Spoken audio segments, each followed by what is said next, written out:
We're here this afternoon to provide all of you with an update on the Feather River School of the Seventh-day Adventist shooting, which occurred yesterday afternoon. Today, you're going to hear from me, of course, then our commissioner from CHP, Sean Dury, Special Agent in Charge, Sid Patel, Butte County District Attorney Mike Ramsey, and Lori Trujillo, the Director of Communications and Development for Northern California Conference of Seventh-day Adventists. And I apologize that the PowerPoint isn't displaying exactly the way it should be, but we'll get through this. I'm going to start by providing you with a review of the events of yesterday. Then we're going to talk about the victims in this case. Then we're going to talk about the suspect in this case and provide you some information about who he was, and perhaps some insight into his motivation for perpetrating this horrific act. So, to recap yesterday's events, at 1:08 p.m., an initial call, 911 call that is, was made, and it was received by the California Highway Patrol. The caller was from the school, reporting that there was an active shooter on campus. The CHP dispatched one of their officers and simultaneously transferred that call over to the Butte County Sheriff's Office because we're the law enforcement agency with primary jurisdiction there.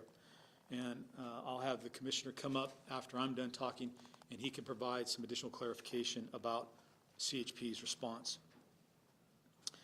As I said, the call came in at 1:08. At 1:09 p.m., BCSO Dispatch Center received the call from CHP.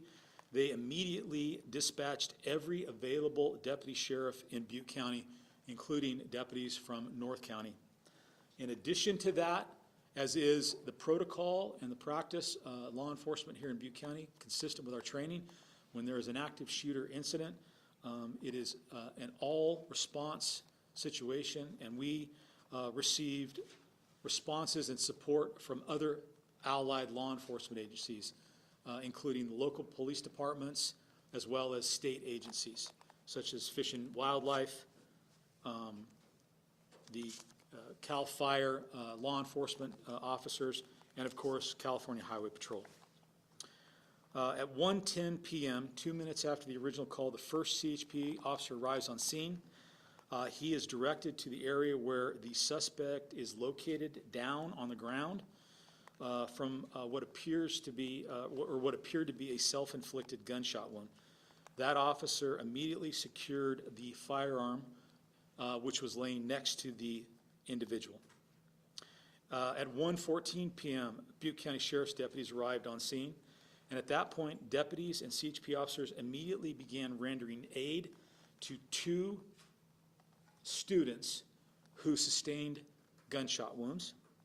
In addition to that, the officers began to search the remainder of the campus to make sure that there were no other attackers or assailants, and make plans to keep the kids and the faculty members safe. Once they determined that there were no additional suspects, all of the students were eventually gathered and moved to the school's gymnasium where they were protected until we were able to move them from that campus. At 1:30 p.m., school bus was dispatched to the school. The 35 or so students who were in attendance at the school that day were loaded on the school bus, and they were taken to the Church of the Nazarene, which is what we set up as our family reunification site. This is just a representation of all of the law enforcement agencies that have brought resources to bear to help out with this particular thing. It's probably not an all-inclusive list, but I did want to make note of the fact that we are receiving tremendous support from federal, state, and local law enforcement agencies. When the The bus arrived at the Nazarene Church. We had BCSO personnel present, along with crisis counselors from our behavioral health department, along with chaplains from our law enforcement program. And they immediately began a process of reunifying the students with their parents. And I am told that that reunification process went very smoothly. It went as well as it could go, given the horrific and tragic circumstances that we were dealing with.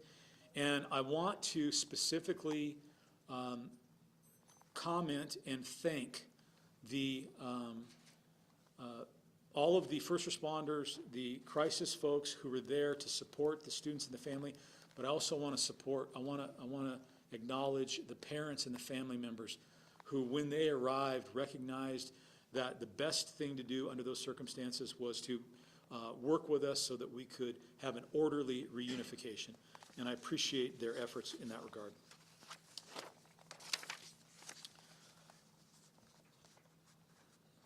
Today, I am going to provide you with information about the two boys who sustained gunshot wounds during this incident. The first young man, Roman Mendez. Roman is 6 years old, and he is in kindergarten at the school.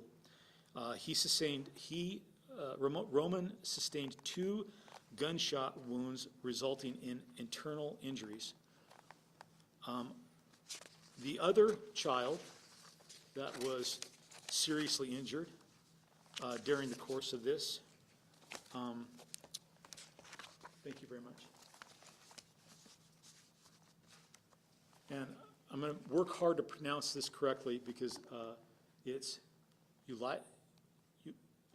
Elias. Elias, thank you very much. It's pronounced Elias Wolford. He is 5 years old. He is also in kindergarten. He was shot one time in the abdomen, which resulted in internal injuries. Our district attorney, Mike Ramsey, and I traveled down to the hospital where these young men are being treated. They were immediately transported to trauma center, and had an opportunity to sit down and speak with the parents of the 2 boys. Of course, we expressed our heartfelt sympathies under the circumstances. But one of the things that we learned from the physicians is that the boys are both in critical condition. They have a very long road ahead of them in terms of recovery. It's very likely that they are going to have a number of surgeries as going forward. But the fact that they are currently still with us, I think, is a miracle and something that we should all be very thankful for. I'd also like to ask everybody, members of the community as well as the media, to respect the privacy of the family members. Both families talked about how they are focusing on the recovery of their children. That's the most important thing to them, and we can all understand that. But there have been attempts by members of the media to contact them. Please recognize that the most important thing for them now is to make sure that their children are being taken care of. And so I would ask on their behalf, based on what they told me, is that you respect their privacy and do not make an effort to contact the parents. In addition to that, I have received some information that Monday night at 5:30 p.m. at the Southside Community Center here in Oroville, there is going to be a fundraising event that is being organized by local churches and community leaders. And the fundraiser is to benefit both of these boys and help their families as they deal with the expenses that's definitely going to be incurred during the course of that. Now, I think it's very important that we always keep in the forefront of our mind that the people that truly matter during the course of this investigation are the victims. And I certainly don't want them to be lost in the overall story. With that said, I am prepared to provide you some information today about the suspect in this case. So, we have identified the individual responsible for the shooting as a subject named Glenn Litton. He is 56 years old. He most recently, I think, is best described as being homeless, and he spends time between Sacramento and the Chico area. He has a lengthy criminal history and history of mental health issues. His first prison sentence was in 1991 for theft. Several other convictions for various crimes to include theft, fraud, forgery in the 90s and early 2000s. I am going to have our representative from the FBI, Special in Charge Patel, talk about his criminal history or his involvement in crime at the federal level, and I'm going to have our district attorney, Mike Ramsey, come up after I'm done and talk about his criminal cases here in Butte County, which were some 20 years ago. The Butte County Sheriff's Office has not had any contact with Litton since Litton was booked into the Butte County Jail for forgery and fraud charges in 2003. So it's been, again, over 20 years since he's been booked into the Butte County Jail, but he has been involved in other criminal matters in other parts of the state. Go ahead and go to the next slide, please. So, our most recent law enforcement contacts. In March of 24, Litton was the suspect in a theft of approximately $1,166 in Phoenix, Arizona. He apparently had gotten a job with CVS, and on the second day of his employment, the manager reported that he stole the money from the cash register. On November 12th of 2024, Litton was listed as a suspect in a Chico PD case. It was reported to the Chico Police Department that Litton rented a white Chevrolet Silverado 1500 U-Haul, one of the U-Haul pickups, and did not return it when he was supposed to return it, so U-Haul reported it stolen. The Chico Police Department attempted to contact Litton, but they were unable to contact him. And a GPS tracker on the truck showed that the truck left the Chico area and headed towards San Francisco at the time, or shortly after, at the time that the vehicle was stolen. On November 12th, 2024, Litton was arrested by the South San Francisco Police Department for being in the stolen U-Haul pickup, or the U-Haul pickup that hadn't been returned as it should have been. And in addition to that, he was in possession of a forged license, so he was arrested on fresh charges of being in possession of the forged or false identification, as well as an outstanding warrant out of the San Bernardino County courts for burglary. He was booked into the San Mateo County Jail. During a search of Litton's person, when he was arrested, that forged driver's license was located, and interestingly enough, it had the name Michael Sanders on it and a photograph of Litton. And then it was at that point that Litton was transported to San Mateo County Jail. That's significant because later on he utilizes that same name to make appointments to visit the schools, and I'll talk about that shortly. On 11/20, he was transported from the San Mateo County Jail to the San Bernardino County Jail and booked on the warrant for burglary. On 11/21/24, he had his first court appearance. He pled not guilty and was released by the court on his own recognizance. He was then picked up by a family member and transported back to Sacramento. From Sacramento, my understanding is that he took a bus to the Chico area, and while in the Chico area, he stayed a couple of nights at various motels within the Chico area. The timeline for his movements on 12/4. So in the early morning hours, we've determined that he was in the vicinity of Motel 6 in Chico. At around 7:45 in the morning, he got onto a beeline bus at 2nd and Salem in Chico. And at 8:30 hours, he arrived in Oroville and exited the bus at Montgomery and Meyer Street in Oroville. At that time, he was carrying a large duffel bag. At 10:46 hours, Litton was at the Rayleigh's in Oroville. He purchased an energy drink and checked out the store until about 10:56 hours.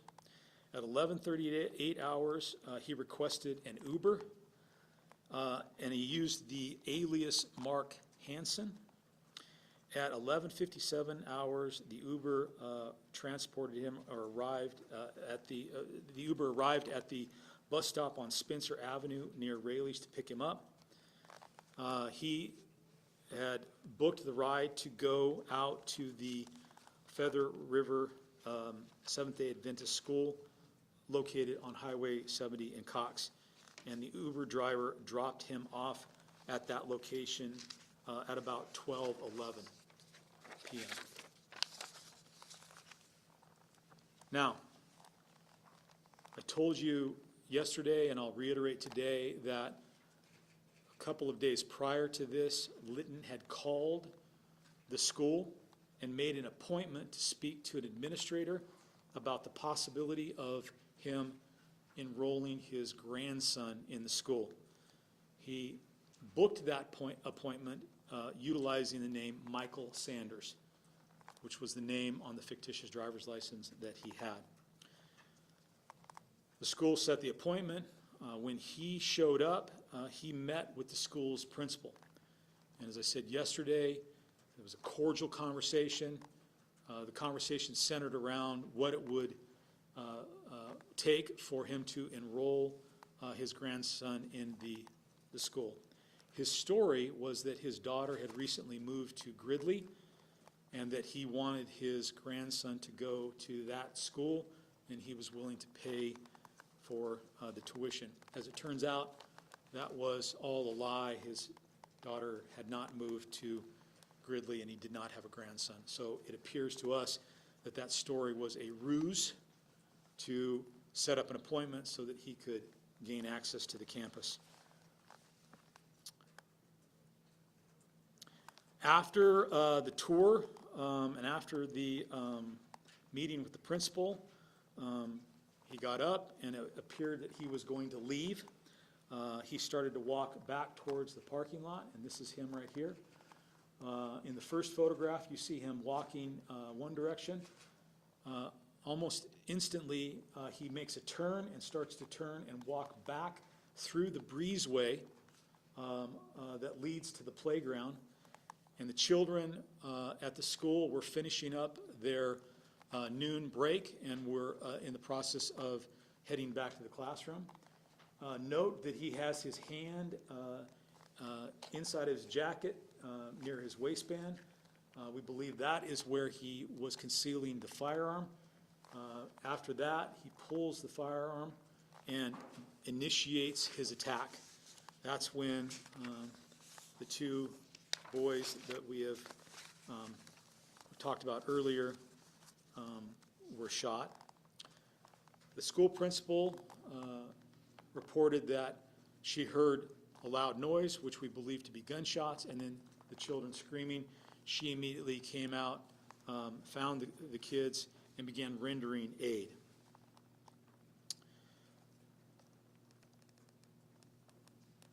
We have looked, we've been working diligently to try to determine what the motives for this attack were.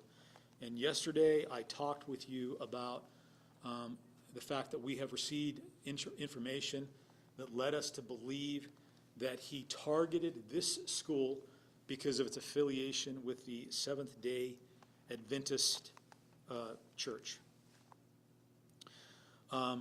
There's written information that we received that we believe that came from him, and the information that I think is most probative to why he chose this school is this statement right here. And it reads, "Countermeasures involving child executions has now been imposed at the Seventh-day Adventist School in California, United States, by the International Alliance. I, Lieutenant Glenn Litton of the Alliance, carried out countermeasures in necessitated response to America's involvement in genocide and oppression of Palestinians, along with attacks towards Yemen." Now, I will tell you that we have been working diligently to try to determine if there is, in fact, an international alliance, and if one of their stated purposes is to engage in terrorist acts of this nature. I can tell you at this particular point, and we've been working not only local law enforcement, but federal law enforcement, FBI, Homeland Security, to try to determine if there is, in fact, an international alliance. At this point, we have not been able to find any organization that calls themselves the International Alliance and that is active in this regard. And in terms of him saying that he's a lieutenant in this, there's nothing, we've found no information that would lead us to believe that this organization has some kind of military or paramilitary structure. I would go back to, and I'm not going to spend a lot of time speculating that, but recognize that this individual did have some significant mental health issues, and it appears that he pulled information from various sources, and it all came together in his mind to form a reality that perhaps his faults are different than ours, of course. But that is we believe is the stated motivation for this. I will tell you that we are going to continue to probe this and work this, and if there is any indication whatsoever that there is, in fact, some kind of international alliance that poses a threat, that will be followed up, and we'll make that information known. Again, that is one of the reasons that we believe that this was an isolated incident, or he was a sole individual who targeted this school based on the beliefs that he held, and how he came to believe those things, I can't say. Now, we've also determined that there was an alternative target. Next slide. It appears as though Mr. Litton also researched the Seventh-day Adventist school in Red Bluff, California, and he looked at information concerning both the Red Bluff location as well as the location out on Highway 70. But ultimately, it appears that he selected the location on Highway 70 as the target. I think it's also kind of important to note that we determined that Mr. Litton attended the Paradise Seventh-day Adventist School when he was a young man. So it had been many, many, many years. And he may have had a relative attend the school that he ultimately went to and committed the shooting, but that would have been many, many years ago. And so there is no current connection between Mr. Litton, at least no current connection that we can determine, between Mr. Litton and the school that he went to perpetrate this horrible act of violence. It appears, again, that it's based on his notion about, the activities of the Seventh-day Adventist Church and why he selected that. So, I now would like to bring up Commissioner Dury to talk about the CHP's involvement, what they're doing with it to work with us, followed by Special Agent in Charge Sid Patel, Butte County District Attorney Mike Ramsey, and Lori Trujillo from the Seventh-day Adventist. After that, I will come back up and we can field some questions if necessary. Commissioner?